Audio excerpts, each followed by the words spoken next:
This is my first time trying Pinoy-style hotcake dito sa Toronto at hindi lang yan, ube, waffle plus fried chicken, and bistec and eggs with pandesal.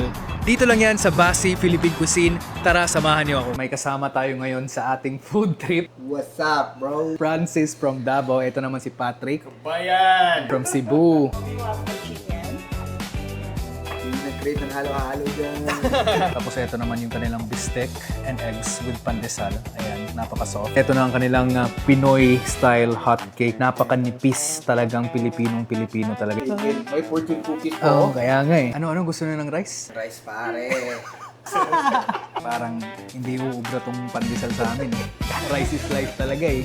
Ano guys? Kain na na! Ayun na na. Tikman ko lang muna yung bistec lang nila. Try natin. Ang labot, bro. Pare, ang lambot. Gusto ko yung sauce ng bistec nila eh. Sarap yung sauce.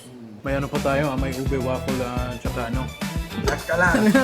Tatlo na tayo kumakain nito. Parang sulit naman din siya sa tatlong tao eh. Yung serving size niya. Parang ito yung Filipino version ng steak and eggs eh. Yung garlic rice and bread. Sarap yung garlic. No? Sir. Sarap. Oh. Hindi mabubusog na Ha? dito, bro. Ito loob ang stuff nyo. Oo nga eh. First time po First time ko nakatry. Oh, first time. First time. Ba't purple lang Ang dami natin first time ah. Parang excited ako sa ube waffle nila eh. Yung sa baba, tumalon.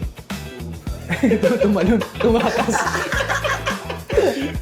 Blueberry waffles siguro. Tayo, no? Okay pala yun. Masarap yung ubi pre. Parang rich Selecta. masala yung ano. Selecta. Sarap. Sarap ng ubi pre.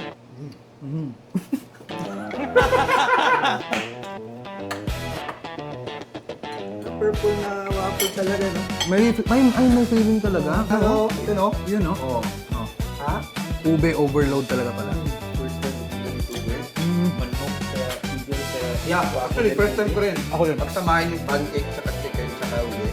Actually, good, good. Ang ganda ng combination ah. Akala ko kasi magiging sobrang sweet siya. Kasi nilagyan na natin ng maple eh. Tapos may ube pa rin. So hindi pala.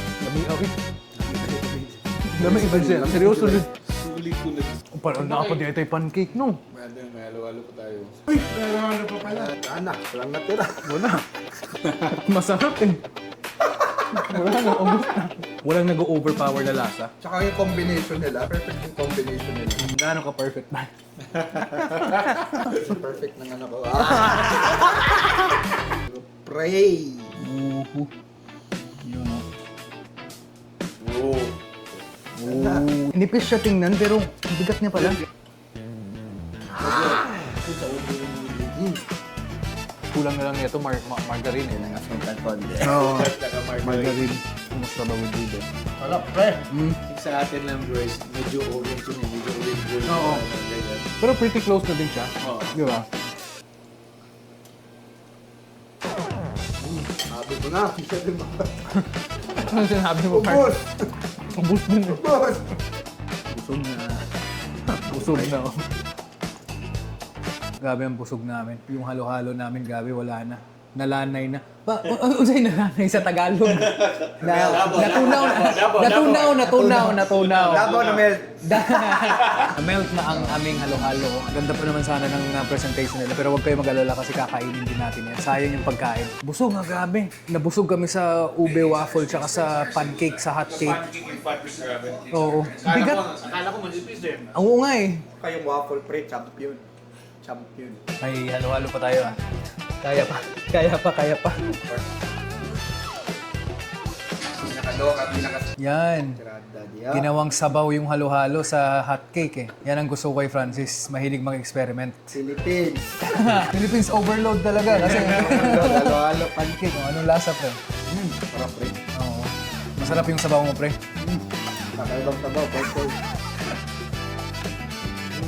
Bistek tsaka eggs talaga oh. Masarap eh. Gusto ko yung bistek nila kasi hindi hindi siya dry ba? Yung meat, yung iba kasi 'di ba dry? Malata? Actually hindi ko rin alam yung malata. Ano sa Davao yung malata? Malata? Yung hindi kuhan ba? Yung text Tender. Wow. Ano sa Tagalog yung din malata, tapos tender. Matender. Matender. Hindi lang kami nabusog, may pabaon pa kami sa Basi. Nabusog ba kayo? Bro, Anong pinaka nagustuhan niyo doon? waffle talaga bro. Waffle Sa akin talaga. waffle. Pancake. Oh, ayan. Ako naman yung bistek nila. Yung bistek Bistek and eggs. Grabe ang sarap. Yun yung ano ko. Basi, maraming salamat at nabusog mo ako, kami. At maraming salamat ulit sa Sharon.